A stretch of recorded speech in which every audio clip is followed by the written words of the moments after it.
Hello everyone, I welcome you all my YT channel Learn Maths with Magic. This is जागृति वर्मा। तो आज के इस वीडियो में आपका स्वागत करती हूँ मैं और आज की इस प्यारी सी वीडियो में हम पढ़ने वाले हैं यूक्लिड्स ज्योमेट्री को। तो Euclid geometry NCERT class 9th का chapter number 5।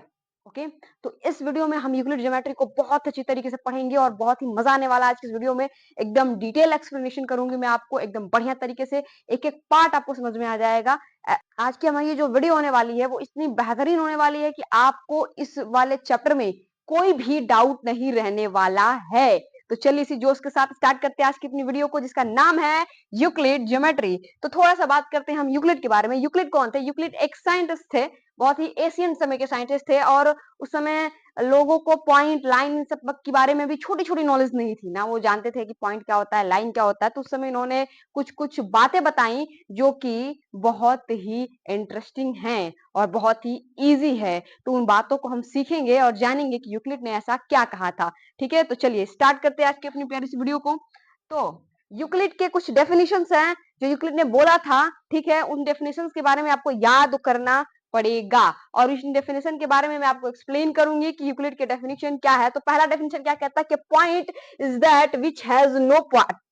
A point is that which has no part, मतलब कि एक जो पॉइंट होता है ना, चलो मैं बताती हूँ क्या कह रही हूँ, क्या कहती है इनकी डेफिनेशन। कहती है कि एक जो ये पॉइंट है, जैसे ये एक पॉइंट है, ठीक है, इसका कोई पार्ट नहीं होता है। मुझे बताओ ये पॉइंट का कोई पार्ट है? बताओ, यहाँ एक पॉइंट, यहाँ एक पॉइंट, कोई पार्ट है इस पॉइंट्स का?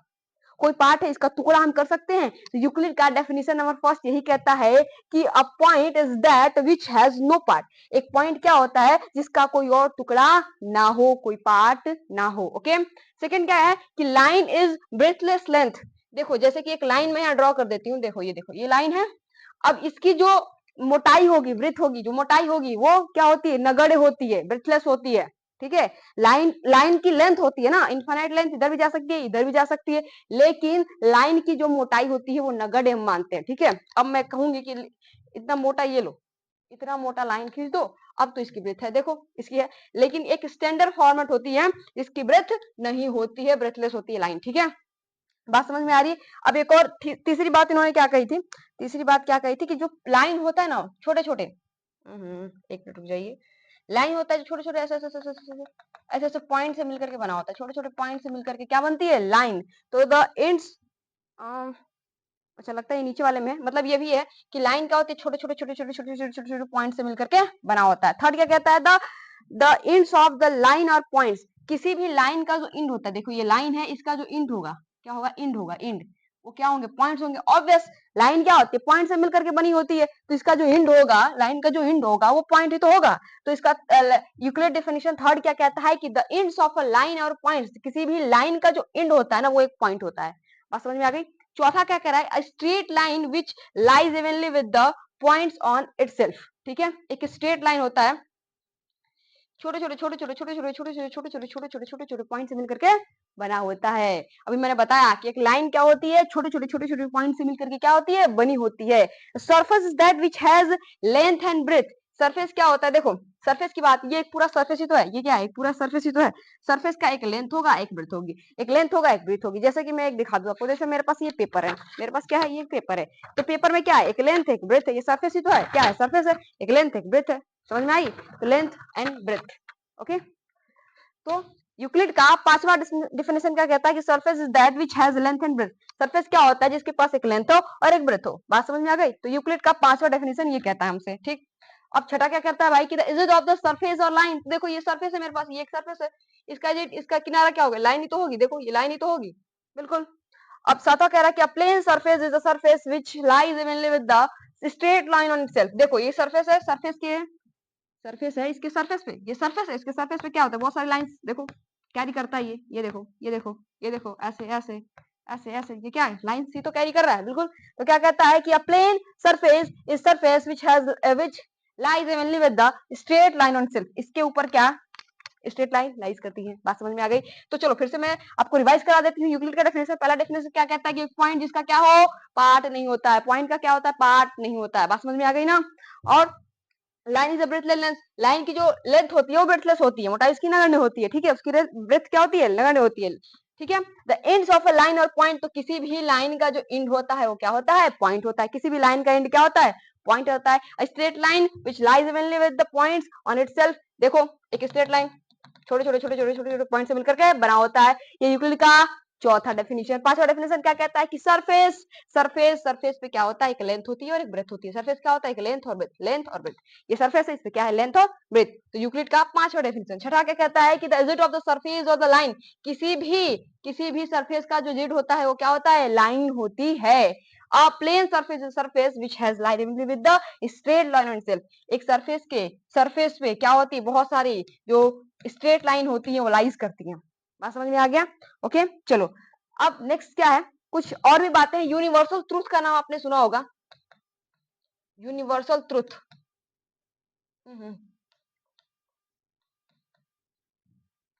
यूनिवर्सल ट्रूथ क्या होता है, जो सब मतलब क्या कहते हैं इसको, सार्वभौमिक सत्य, यूनिवर्सल ट्रूथ। जैसे कि मैं भी वीडियो रिकॉर्ड कर रही हूँ तो ये क्या है, यूनिवर्सल ट्रूथ है। ये बिल्कुल झूठ वाली बात नहीं। मेरे हाथ में क्या है, एक पेन है, यूनिवर्सल ट्रूथ है। क्या है, सूर्य से रोशनी आती है, यूनिवर्सल ट्रूथ है। जैसे कि पेड़ हरे होते हैं तो यूनिवर्सल ट्रूथ है। जैसे कि मैं अभी आप लोगों को ये यूक्लिड ज्योमेट्री पढ़ा रही हूँ, ये भी एक यूनिवर्सल ट्रूथ है। मैं बोल रही हूँ, यूनिवर्सल ट्रूथ है। बात समझ में आई? मेरे हाथ में एक पेन है, यूनिवर्सल ट्रूथ है। साथ समझ में आ गई? पृथ्वी रोटेट कर रही है, ये भी एक यूनिवर्सल ट्रूथ है। ठीक है, तो यूनिवर्सल ट्रूथ का मतलब समझ रहे हैं, सार्वभौमिक सत्य हो, उसे कोई झूठा ना बोले। जैसे कि टू, दो क्या है, दो क्या है, this is a even number, even number, तो इवन नंबर क्या है, तो दो, ये क्या है, बिल्कुल सत्य। इसे कोई बोलेगा कि ये ऑड नंबर है, भाई दो हमेशा क्या है, एक इवन नंबर होता है ना। तो ये क्या है, यूनिवर्सल ट्रुथ है। तो यूनिवर्सल ट्रुथ को प्रूफ करने की नीड नहीं होती हमें, ठीक है। यूनिवर्सल ट्रुथ को हमें प्रूफ करने की नीड नहीं होती है। ये बिल्कुल अच्छा, मैं अभी वीडियो रिकॉर्ड कर रही हूँ, इसमें क्या प्रूफ करना है भाई, ये तो यूनिवर्सल ट्रुथ है कि मैं वीडियो रिकॉर्ड कर रही हूँ अभी, ठीक है। बात समझ में आई? तो यूनिवर्सल ट्रुथ में यूनिवर्सल ट्रुथ है। पृथ्वी रोटेट कर रही है, यूनिवर्सल ट्रुथ है, ठीक है। तो कुत्ता भौंकता है, यूनिवर्सल ट्रुथ है। बादल क्या कहते हैं, पानी बरसाते हैं, ये भी यूनिवर्सल ट्रुथ है, ठीक है। कभी कभी नहीं बरसाते हैं, मतलब एक बात समझ में आ रही है आपको मैं क्या कहना चाह रही हूँ, ठीक है। पृथ्वी सूर्य के चारों तरफ परिक्रमा कर रही है, ये क्या यूनिवर्सल ट्रुथ है। ये याद है, थोड़े पहले 2 साल पहले कर रही थी, अब नहीं कर रही है। तो यूनिवर्सल ट्रुथ में यूक्लिड ने क्या कहा, दो तरह की बातें बताई हमें। सबसे पहला बताया हमें पोस्टुलेट और दूसरा बताया एक्सियम्स, एक्सियम्स एंड पोस्टुलेट्स। तो यूक्लिड पोस्टुलेट्स का नाम आपने सुना होगा। इन्हें हम प्रूफ करने की नीड नहीं होती है, हमें इन्हें क्या करने, एक्सियम्स क्या होते हैं भाई, क्या हो गया, ये ब्लैक क्यों चलने लगा, हाँ यहाँ चल रहा है, ठीक है। ये ब्लैक चलने लगा था, यहाँ पे मैंने नीचे भी लिख दिया तो ब्लैक एंड व्हाइट हो गया, ठीक है। तो देखो, पोस्टुलेट्स होते हैं और एक्सियम्स होते हैं। क्या होते हैं, पोस्टुलेट्स होते हैं और एक्सियम्स होते हैं। तो दोनों बातें यूक्लिड ने की, हम इन दोनों बातों को पढ़ेंगे और आपको ये दोनों लाइन बाय लाइन याद होने चाहिए। एक्सियम्स और पोस्टुलेट्स क्या है, यूनिवर्सल ट्रूथ है, हमें इन्हें प्रूव करने की नीड नहीं है, उन्होंने बोल दिया, हमें बात माननी है। जैसे कि क्या, अर्थ घूम रही है किसके चारों तरफ, पृथ्वी के चारों तरफ, तो ये बात हमें क्या करनी है, माननी है।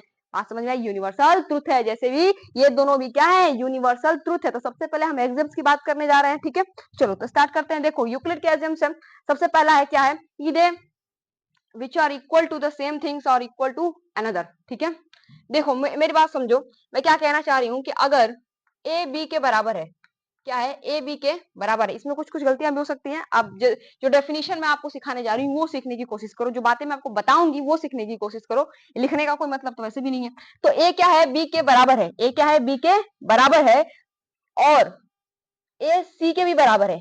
ए किसके बराबर है, सी के बराबर है। ए बी के भी बराबर है, ए सी के भी बराबर है, तो बी और सी आपस में बराबर होंगे। ये पहली बात, तो कॉमन सी बात है, कॉमन सी बात है, बिल्कुल कॉमन सी बात है भाई, क्यों नहीं होगी, ठीक है। ए अगर बी के बराबर है और ए अगर सी के बराबर है तो बी और सी आपस में क्या होंगे, बराबर होंगे। ये यूक्लिड का पहला एक्सियम है। दूसरा क्या कहता है कि यूक्लिड्स, क्या लिखा हुआ भाई, इक्वल्स, हाँ, इक्वल्स और added to equal the whole और इक्वल। अच्छा ठीक है, मुझे बताओ, जैसे कि मैं कह दूं कि अगर a बराबर b है, क्या है, a बराबर b है। अब क्या करें कि इक्वल्स और एडेड टू इक्वल, अगर इक्वल में इक्वल को ऐड किया, जैसे कि a बराबर क्या है, b है, अगर a में हम क्या कर दे, दो ऐड कर दे, और बी में भी हम क्या कर दे, दो ऐड कर दे, तो ये दोनों भी क्या होंगे, बराबर होंगे। इसमें कोई प्रॉब्लम वाली बात है, बताओ मुझे। अगर ए में हम दो ऐड करते हैं और बी में भी दो ऐड करते हैं, इक्वल्स और एड टू इक्वल, तो होल और इक्वल, तो अगर ए में हम दो ऐड करते हैं, बी में भी दो ऐड करते हैं, तो क्या हो जाएगा, दोनों आपस में इक्वल हो जाएंगे। द होल मतलब ये पूरा, फिर a+2 अब e+2 क्या होगा, दोनों ही क्या होंगे, इक्वल होंगे। फिर नेक्स्ट क्या कहता है कि equals are subtracted from the equal the remainder और इक्वल, अगर इक्वल में से इक्वल घटा दे। जैसे कि देखो क्या कहने का मतलब है इसका, देखो अगर a बराबर क्या है, b है, अगर a में से हम क्या कर रहे हैं, 2 घटा रहे हैं और फिर हम b में से भी 2 घटा रहे हैं, a में से भी 2 घटा रहे हैं और b में से भी क्या कर रहे हैं, 2 घटा रहे हैं, तो ये जो रिमाइंडर a-2 और b-2 भी क्या होंगे, बराबर होंगे। ठीक है, बात समझ में आ रही है। अगर हम a बराबर b है, a में से 2 घटा रहे हैं, b में से 2 घटा रहे हैं, तो क्या होगा, ये दोनों भी रिमाइंडर जो बच रहा है a-2 b-2 वो दोनों भी क्या होंगे, बराबर होंगे। तो equals are subtracted from the equal the remainder और द इक्वल। ओके, यूक्लिड का तीसरा एक्सियम। चौथा क्या कहता है कि things which coincide with another another और इक्वल टू द अनदर। ठीक है, देखो जैसे कि मैं यहाँ लिख दूं, कहाँ लिख दे इसको, यहाँ लिख देते। देखो ये मेरे पास एक लाइन है, ठीक है, मेरे पास एक प्यारी सी ये वहां पे लाइन है जिसका नाम है ए और बी। इसका नाम क्या है, ए और बी। ए और बी 2 लाइन है, ठीक है, मतलब एक लाइन है, इसके पॉइंट्स है ए और बी। ठीक है, एक मिनट रुक जाना जरा। ठीक है, अब एक दूसरी लाइन जिसका नाम सी और डी है, जिसका नाम सी और डी है, इसके ऊपर ही मैं रख दूं, इसके ऊपर ही मैं क्या कर दूं, रख दूं, यहां से सी और डी, ये सी और डी कोइंसाइड कर दूं, एकदम चिपका दूं। जैसे कि ये एक लाइन है, ए और बी क्या है, एक लाइन है, इस पे मैं एक और लाइन रख दूं, लाके चिपका दूं, तो दोनों क्या होंगे, बराबर हो जाएंगे। जैसे ये बी एक लाइन है, इस पे लाके मैं दूसरी लाइन रख देती हूँ, तो दोनों को चिपका दूंगी, तो क्या हो जाएंगे, दोनों ही बराबर है। कोइंसाइड मतलब क्या होना, चिपकाना, समरूप इसे बोलते हैं हम लोग। समझ में आ गया, बात समझ में आ गई। तो अगर ए और बी एक लाइन है, इसके ऊपर एक और हम लाइन लाके रखते हैं, तो दोनों क्या होंगे, अगर दोनों चिपक रहे हैं तो दोनों क्या होंगे, बराबर होंगे। कोइंसाइड होंगे तो क्या होंगे, इक्वल होंगे। ओके, चलो ये यूक्लिड की चौथी बात थी। पांचवा एग्जाम क्या कहता है कि wholes are greater than the part. अच्छा देखो, बहुत अच्छी बात कही यूक्लिड ने। क्या कही भाई, बिल्कुल एकदम छोटी सी बात है, मैं थोड़ा सा छोटे में इसको समझा दूंगी। रुक जाओ एक मिनट, जरा इसे मैं छोटा कर दूं।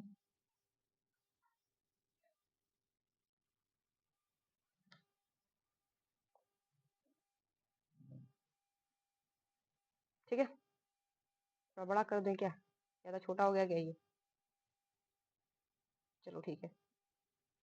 ओके, चलो हाँ, क्या कह रहा है, होल्स और ग्रेटर देन पार्ट। होल्स क्या होता है, पार्ट, पार्ट के क्या होंगे, ग्रेटर देंगे। देखो जैसे पिज्जा खाया, कभी पिज्जा, पिज्जा खाया है, ये हमारा पिज्जा है, गोल नहीं बन पाया बट ये पिज्जा है। ठीक है, मानो एक पिज्जा है और ये पूरा, ठीक है, इसमें से हम एक स्लाइड लेते हैं, ये देखो ये एक स्लाइड लेते हैं, यहाँ पे एक छोटा सा स्लाइड मैंने बाहर निकाल लिया काट करके इसमें से खाने के लिए। ठीक है, खाने के एक छोटा सा स्लाइड मैंने इसमें से बाहर निकाल लिया, पिज्जा है या फिर रोटी मान लो, जो भी है, पिज्जा तो आजकल ज्यादा टेस्टी लगता है आप लोगों को, तो पिज्जा मान लेते हैं। ठीक है, एक पिज्जा है, पिज्जा की एक स्लाइड मैंने यहाँ पे निकाल ली खाने के लिए। अब ये जो स्लाइड का जगह खाली था इसे मतलब मैंने भर दिया, मतलब पूरा पिज्जा है, मतलब ये स्लाइड मैंने निकाली, फिर ये जगह को मैंने भर दिया, वहां फिर वापस से पिज्जा रख दिया कोई दूसरा सा। ठीक है, तो ये जो स्लाइड होगा ना, ये छोटा होगा किससे, ये पूरे पार्ट से, या फिर जो पूरा पार्ट होगा वो बड़ा होगा इस स्लाइड से।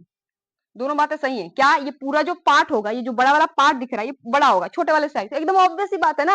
अरे जैसे कि मान जाओ कि अर्थ है, अर्थ में इंडिया है, ठीक है, ग्लोब ले लो, अर्थ, अर्थ में इंडिया है, तो इंडिया क्या होगा, ऑब्वियस छोटा होगा किससे, पूरे अर्थ से, होगा कि नहीं। और अर्थ क्या होगी, बड़ा होगा ऑब्वियस किससे, इंडिया से। यही बात मैं कहेंगे, पिज्जा है, पिज्जा का पार्ट है, तो पिज्जा का पार्ट क्या होगा, छोटा होगा किससे, पूरे वाले पिज्जा से। यही कह रहा है कि होल्स और greater than the part. Whole मतलब कि पूरा, ये जो पूरा आपको दिख रहा है, ये पूरा, ये क्या होगा, इस पार्ट से क्या होगा, बड़ा ही तो होगा, ग्रेटर देन ही तो होगा। तो यही बात हमारी यूक्लिड ने कही थी। ठीक है, चलो बात समझ में आ गई। नेक्स्ट क्या कह रहा है कि things which are double of the same things और इक्वल टू वन अनदर। देखो ए और बी है, अब वापस से हम ए और बी को ले आते हैं। ठीक है, ए बराबर बी। अरे यार इसकी एक बोर्ड की अलग सी प्रॉब्लम है, चलो मैं इसे ठीक करवाऊंगी। ठीक है, ये बराबर बी है, ऐसे लिखा हुआ है। तो क्या कह रहा है कि things are double of the same things. देखो ए बराबर बी है, अब मैं इसको डबल कर दूं, 2 से मल्टीप्लाई कर दे, डबल कर दे, यानी कि 2 भी इधर कर दे और 2 भी इधर कर दे, तो दोनों फिर से बराबर हो जाएंगे। ऑब्वियस है ना, बिल्कुल, ये तो सीखा है ना आप लोगों ने। यही यूक्लिड ने बात कही थी कि अगर देखो ए बराबर बी है, इधर भी हम 2 से मल्टीप्लाई, इधर भी 2 से मल्टीप्लाई किया, दो गुना डबल कर दे, तो भी तो क्या होंगे, बराबर होंगे। ये भी बराबर थे, डबल होने के बाद भी क्या होंगे, बराबर होंगे। जैसे कि मेरी एज कितनी है, मेरी एज मान जाओ कि 20 साल। ठीक है, मेरी एज 20 साल है, सामने वाले की एज 40 साल है, मेरी एज का डबल। ठीक है। फिर एक और आदमी है, वो भी मेरी एज का क्या है, डबल है, 40 साल है, तो वो दोनों क्या होंगे, आपस में बराबर होंगे। बात समझ में आ गई। चलो, एक मेरी एज है, ठीक है, 20 साल, एक कोई और बंदा है जिसकी एज मेरी एज से आधी है, क्या है, आधी है, यानी कि 10 साल, उसकी भी क्या है, 10 साल। एक और बंदा है, उसकी भी 10 साल, यानी दोनों बंदों की 10-10 साल, तो दोनों की एज आपस में क्या होगी, बराबर होगी। बात समझ में आ गई। ये भी एक समझने का तरीका है, ये भी एक समझने का तरीका। तो ये डबल वाला, ये हाफ वाला है, ठीक है। बात समझ में आ गई। तो देखो, यूक्लिड के एग्जाम्स क्या कहता है, पहला क्या कहता है कि the things which are equal to the same things are equal to another. देखो, ए किसके बराबर है, बी के, और ए बराबर है बी के, और फिर ए बराबर है सी के, तो बी और सी दोनों क्या होंगे, आपस में बराबर होंगे। यूक्लिड का पहला एग्जाम। दूसरा क्या कहता है कि equals are added to the equals, the whole और इक्वल। जैसे कि हम क्या किए, ए बराबर बी दिया हुआ है, ए में अगर 2 जोड़ते हैं, बी में भी 2 जोड़ देते हैं, सेम थिंग जोड़ देते हैं, तो ये दोनों क्या होंगे, बराबर होंगे। सेम थिंग घटा देंगे तो दोनों क्या होंगे, बराबर होंगे। अगर जोड़ेंगे तो भी बराबर होंगे, घटा देंगे तो भी बराबर होंगे, ठीक है। तीसरी बात क्या कहते हैं कि एक लाइन है, इसके ऊपर हम एक और लाइन ला देते हैं, जो कौन साइड चिपक जाए, कौन साइड हो जाए, तो दोनों क्या होंगे, इक्वल होंगे। होल्स और greater than the part, whole क्या होगा, पार्ट से क्या होगा, बड़ा होगा। ठीक है, बात समझ में आ गई। तो ये यूक्लिड के एग्जाम से, यहाँ तो मैंने अभी बता दिया, डबल होगा तो बराबर होगा, हाफ भी होगा तो भी बराबर होगा, ठीक है। चलो, एक क्वेश्चन करते हैं, क्या कह रहा है कि A is the same as of B and C is the same as of B. A क्या है, ए की एज किसके बराबर है, बी की एज की, ए की एज बी के एज के बराबर है, एंड और C is C is the same as of B, और सी की एज भी किसके बराबर है, बी के बराबर है, सी की एज भी किसके बराबर है, तो बी के बराबर। तो क्या कह रहा है कि Euclid's which axiom accelerate the relative as of A and C. तो देखो, ए किसके बराबर है, बी के बराबर है, सी किसके बराबर है, बी के बराबर है, तो ए और सी आपस में क्या होंगे, बराबर होंगे। ए और सी आपस में क्या होंगे, बराबर होंगे। यूक्लिड का कौन सा एक्सियम ये बात बताता है, मुझे बताओ। Axiom number 1, things which are equal to the same things are equal to another. A किसके बराबर है, बी के बराबर है, और यहाँ पे ए किसके बराबर है, सी के बराबर है, तो बी और सी आपस में क्या होंगे, बराबर होंगे। वही बात तो मैंने यहाँ पे की। देखो, यहाँ पे थोड़ा क्वेश्चन में गड़बड़ी हो गई थी ना, तो मैंने दोबारा सुधार दिया इसमें। इसमें देखो, क्या कह रहा है कि A is the same as of B and C is the same as of B. A की एज बी के एज के बराबर है, और सी की एज भी बी के एज के बराबर है, तो ए और सी की एज आपस में क्या होगी, बराबर होगी। यूक्लिड का पहला एग्जाम यह बात हमें बताता है, ठीक है। चलो, अब क्या कह रहा है कि इफ ए सी बराबर बी सी, ए सी और बी सी बराबर है। ए सी मतलब ये पूरा यहाँ से यहाँ तक, सी तो यहाँ तक है ना, ए सी और बी सी मतलब बी सी यहाँ तक, बी डी लिखा हुआ है, बी डी, फिर माफ करना, बी डी है ये, यहाँ पे बी डी है। कितनी गलतियां हो गई भाई इसमें। क्या कह रहा है कि AC और BD बराबर है। कौन, AC और BD क्या है, आपस में बराबर हैं। तो प्रूव दैट AB बराबर CD, AB बराबर CD, AB बराबर CD, ठीक है। AB बराबर CD मुझे प्रूव करना है। ध्यान से देखना कि AC और BD में जो कॉमन है क्या है, ये देखो, ये वाली डिस्टेंस क्या है, कॉमन है। AC और BD में BC वाली जो डिस्टेंस है वो कॉमन है, क्या है, कॉमन है। तो हम क्या कर देते हैं, अगर ये बोल रहा है AC बराबर क्या, BD, तो अभी हमने यूक्लिड के एग्जाम से पढ़ा था, दूसरे दूसरे नंबर से पढ़ा था क्या, दूसरा एग्जाम तो कौन सा था, देख लेते हैं। क्या पढ़ा था कि सेम थिंग्स हम घटा देते हैं, इक्वल्स और subtract from the equal the remainder और इक्वल। तो सेम थिंग्स अगर हम घटा देते हैं, देखो, अगर हम घटा देते हैं, यूक्लिड का पोस्टुलेट नंबर 3, पोस्टुलेट नहीं, सॉरी माफ करना, एग्जाम नंबर 3 क्या कहते हैं कि अगर हम सेम थिंग माइनस कर देते हैं, तो हम क्या करते हैं कि AC और BD में से, दोनों में से हम BC माइनस कर देते हैं, क्योंकि घटा सकते हैं। तो देखो, AC में से हम क्या घटाएंगे, AC में से क्या घटाएंगे, BC घटा देते हैं, BC तो घटाना है ना। क्या हो गया इसे, BD में से क्या घटाना है, BC घटाना है, ठीक है। AC में से BC घटाना है और BD में से भी BC घटा दें, दोनों साइड घटाएंगे ना, तो जो सेम थिंग्स होगा, इक्वल में से इक्वल घटाएंगे तो क्या होगा, रिमाइंडर और इक्वल। तो रिमाइंडर क्या होंगे, इक्वल। तो देखो, AC में से BC घटाओ, AC में से BC घटाओ तो क्या बचेगा, AB बचेगा, यहाँ पे क्या बचेगा, AB बचेगा, AB बचेगा यहाँ पे, ठीक है। और BD में से BC घटाओ, BD में से BC को घटा दो, BD ये पूरा है, इसमें से BC घटा दो, क्या बचेगा, CD बचेगा, CD बचेगा। देखो, बात समझ में आ गई आपको, बात समझ में आ गई। तो प्रूव दैट AB बराबर CD, तो हमने AB बराबर CD को क्या कर दिया है, प्रूफ कर दिया। AB बराबर CD को क्या प्रूफ कर दिया है मैंने, बराबर प्रूफ कर दिया, ठीक है। तो हमने क्या किया, सबसे पहले हमने लिखा, जो दिया हुआ है वो गिवन है, वो हमने लिखा, AC बराबर BD, AC बराबर BD हमने क्या किया, गिवन दैट है, हमें क्वेश्चन में हमें पहले से गिवन है। आप जब लिखेंगे तो यहाँ पे लिखेंगे गिवन दैट क्या, AC बराबर BD। तो according to the Euclid axiom number 3 था या 4 था, जो भी ये देख लेना। वो उसके अकॉर्डिंग में हम क्या कर सकते हैं, वो पूरा एक्सियम को लिखना, फिर नीचे में लिखना AC माइनस BC बराबर BD माइनस BC, और जब इसमें से यहाँ से हम घटा रहे हैं तो according to the figure AB बराबर CD। ठीक है, बस इसे लिख देना। ये बात आपको समझ में आई गई होगी। तो ऐसे प्यारे प्यारे क्वेश्चन आपको एनसीईआरटी में भी मिलेंगे यूक्लिड को, मतलब कि यूक्लिड ज्योमेट्री से रिलेटेड, लेकिन ये देखने में आपको बहुत इजी लग रहा है। ये जो एग्जाम्स और पोस्टुलेट्स आपको आगे मिलेंगे, जो डेफिनेशन भी मैंने आपको कराई, ये देखने में बहुत इजी लग रहा है, बट ये इजी है नहीं। जब इसमें क्वेश्चंस आएंगे तो थोड़ा दिमाग आपका घूम जाएगा। बात समझ में आ रही है? लेकिन ये बहुत इजी है, आप इसको लाइन बाय लाइन याद कर लेना, फर्दर आपको जब एग्जाम में हेल्प मिलेगी।